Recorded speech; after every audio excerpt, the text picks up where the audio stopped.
Bir eşek кербеңге кошулуп калат. Bir gün жол жүрүшөт, 2 gün жол жүрүшөt, 3-чү gün дегенде эшек үстүндө көтөргөн оор жүгүнөн жадайт. Анан жолдон достошуп калган төөгө: "Эй, ири моюн, качанга чейин эле биз мындай оор жүктөрдү көтөрөбүз? Жонумдун баары жооруп, соо жери калбай, тамтыгы кетти. Кел, качып кетип, эркиндикте жашайлы. Бизге эч ким жүк артпайт. Башыбыз бош болот. Каалаган жака барып, ойноп күлүп жүрө беребиз", деди. Кепшеп бараткан төө унчукпай ойлонуп калды. Анан бурк этип алып, түкүрүгүн бүркүп: "Кожоюн бизге жарытылуу тамак бербейт, жумушу да түгөнбөйт. Качса качалы. Бирок кантип качабыз?" деп сурады. "Мен анын баарын ойлонуп койгом", деди эшек сүйүнүп. "Эртең кожоюн коңшу шаардан туз ап келет деп уктум. Мени минип, туз артып келиш үчүн сени жетелеп алат. Биз ашууга чейин шек алдырбай бара беребиз. Ашууга жеткенде чарчаган болуп жыгылып калабыз. Кожоюн сөгүп, таяк менен сабайт. Биз чыдап жата беребиз. Анан жадаганда кайра артка кайтат, бөлөктөрдү алып келгенге. Ошол кезде каалаган тарапка качып кетебиз." "Мунуң акыл, шалпаң кулагым", деди төө кубаттап. "Туура экен. Эртең буйруса, эркиндикке чыгабыз." Экөө таңды күтүп калышты. Эртеси бардыгы эшектин айтканындай болду. Кожоюн менен туз ап келгени шаарга жөнөштү. Ашууга чыга бергенде төө менен эшек жерге кулап түшүп, кожоюндун жинденген түрүн көрбөө үчүн көздөрүн жумуп алышты. "Кожоюндун жинденгенин айтпа. Бул жамбактыларды көрчү ой. Азыр таякта электе үйдө тургула", деди өкүрүп бакырып. Эшек менен төө жок дегенде куйруктарын да кыймылдатпай сулк жатышты. Бир кезде кожоюн таяк менен сабап кирди. Эшек чыдап жата берди. Төө болсо эти ооруп, бир көзүн акырын ачып, ээсин карады. Анын токтоло турган түрү жок. "Эркин болгондо жасаарым эмне?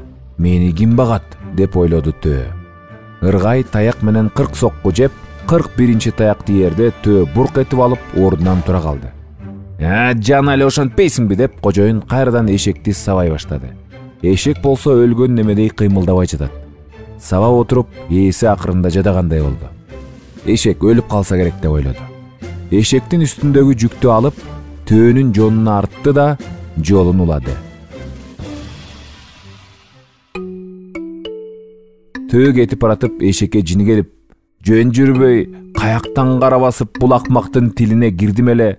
Жок жерден таяк жеп, денем ооруп, эми эшектин да жүгүн көтөрүп баратам", деди ичинен. Эшек болсо тигилер ашуудан эңкейгенде ордунан ыкчам турду да бет алдына жүгүрүп жөнөдү. Бир күн тыным албай жүгүрүп, 3 тоону ашып, 3 өрөөндү басып өттү. 4-чү күн дегенде чөбү көйкөлгөн, тунук кашка суусу шылдырап аккан 5 жайга туш келди. Эшек ушул жерди жактырып, мекендеп калмай болду. Ээн жерде сайран куруп жүргөнүнө кубанган менен досунан ажырап калганын эстеген сайын ичи күйөт. Экөө жанаша жүрсө көңүлдүү болмок.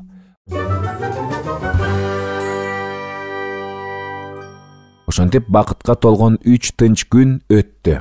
4-чү күнү тоодон түшүп, өзүн көздөй түз келаткан жолборсту көрөт.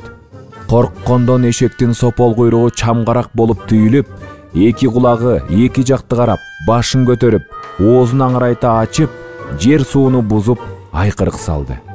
Жолборс болсо деги эле эшек аттууну көрө элек экен. Айкырык эле бул болсо 2 чайнап бир жутуп сала электе, аман соомдо жөнөйүн деп качып берди. Качып баратса алдынан карышкыр чыгат. Алактаган жолборстун кебетесин көргөн карышкыр: "О, жырткычтардын падышасы! Эмне болуп кетти? Тынччылыкпы?" деп сурады. Жолборс өзөндүн боюнан азыр эле көргөн коркунучтуу жырткычты айтты эле, карышкыр да жашынып барып аны көрүүгө ашыкты. Жолборс болсо коркконунан асканын башына чыгып кетти. Карышкыр демин ичине тартып, бадалдарды аралап, алиги жырткычты көрмөккө жөрмөлөп жөнөдү. Барса, эшек оттоп жүрүптүр. Жолборстун эшектен коркконуна карышкыр карсылдап күлдү. Жырткычтардын падышасы деп жүргөн жолборско бара келди. Карышкыр түз басып, эшектин жанына келди да: "Эй, эшек шалпаң, сенин ажалың жетти, мага жем болосуң. Анча мынчаң жолборско да артат, деди. Эшек жүрөгүн токтотуп карышкырга: "О, бүткүл карышкырлардын ханы, мен сенин чоң атаңды, өз атаңды да билчү элем. Алар эч качан эшектин этин жешкен эмес. Эгерде сен ачка болсоң, анда мени жей бер, каршылыгым жок. Акыркы өтүнүчүмдү аткарсаң болду. Өзүң билесиң, мен дайыма үстүмө бирөөлөрдү мингизип жүрөм. Мага ошол жагат, жыргап калам. Менин жонума минчи, сени ары бери жүгүрүп сейилдетейин", деди. "Мунуң акыл экен, Шалпаңбай. Мен дайыма эле өзүм басып жүрөм. Минсе минейин. Кайда качмак элең, анан деле жейм", деп карышкыр эшектин айтканын макул көрдү. Карышкыр секирип келип мингенде, эшек адегенде кыдыңдап жорголоп, анан күйүлөнүп барып буту үзүлгүчө жүгүрдү. Эшек алыстан келаткан атчандарды көрүп, карышкырга: "О, бөрүлөрдүн ханы, эми мен мындан ары катуулап чуркайм. Көзүңдү жумгун, болбосо башың айланып кулап кетесиң", деди. Карышкыр көзүн чылк жумуп алды. Эшек түп-түз адамдарды көздөй салды. Караса жигиттер көк бөрү тартып жүрүшүптүр. Эшек үстүндөгү карышкыры менен кошо көк бөрүчүлөрдүн тобун жарып кирип барды. Жигиттер тартып атышкан улагын таштап, карышкырды качырып киришти. Заматта анын колу кол, буту бут жулунуп, териси эле калды. Эшек болсо даң салган бойдон кайра кетип калды. Жолборс мунун баарын асканын башынан карап туруп көрдү. Анан коркконунан аскадан секирип түшүп, ийинин көздөй жанталашып жүгүрдү. Ийинине жетип, эси ооп жыгылып калды. Ушул кезде сагызган сорокто учуп баратып, жолборстун жүрөгү түшүп жатып калганын көрдү. Сагызган жолборстон сурап, эмне болгонун билди да: "Мен ошол өзөн боюндагы булунга барып көрөйүнчү. Ал эмне жырткыч болуп кетти", деди. Жолборс да сагызгандын артынан жыла басып, алиги балекет жүргөн жакка жөнөдү. Эшек болсо сагызган менен жолборстун келатканын кап-кайдан көрдү.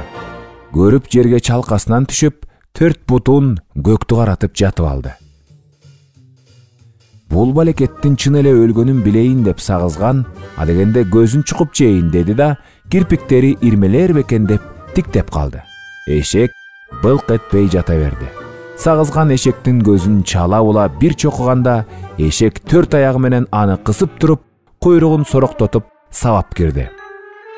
Анан арткы бутуна салып, келиштире тептеле сагызган көкөлөп барып, талп этип жерге түштү. Сагызган эптеп эсин жийип, салпактап учуп жолборско жетти. Жетип эле: "Бул балекет мени аз жерден өлтүрүп кое жаздады. Кокуй, мындан качып кутулбасаң, сени өлтүрүп тынат", деп жердин баарына жар салды. Жолборстун жаны чыгып качып жөнөдү. Артынан эр жүрөк эшек кууп алды. Кошуна айылдардагы кишилер муну көрүп, таң калгандай ооздору ачылып калыптыр. Оңбогон жолборс бул айылдарга көп түйшүк ап келген. Жолборсту эшек кууп жүргөнүн мурда ким көрүптүр? Ушул эшек көк бөрү тартып жүргөн жигиттерге карышкырды жонунан мингизип алып келгенин эстешти. Ал карышкырда далай карамалын жара тартып, койлорун бөктөрүп алып кетчү. Эмнеси болсо да тегин эшек эмес экен деп ойлошту. Балким бул сыйкырланган ханзадабы, же элди азуулуу жырткычтардан куткарууга атайын Алла Тааладан жиберилген периштеби дешти. Ошондон бери эр жүрөк эшек ошол айылды жердеп калыптыр. Айылдыктардын улуу кичүүсү дебей, ал эшектин жоруктарын аңыз кылып айтышып, жем чөптөн өксүтпөй багып келишет. Анын жонуна эч ким жүк артпай калды. Айылдагы балдарга кошулуп, эшек оюн салып ойногонду аябай жакшы көрөт.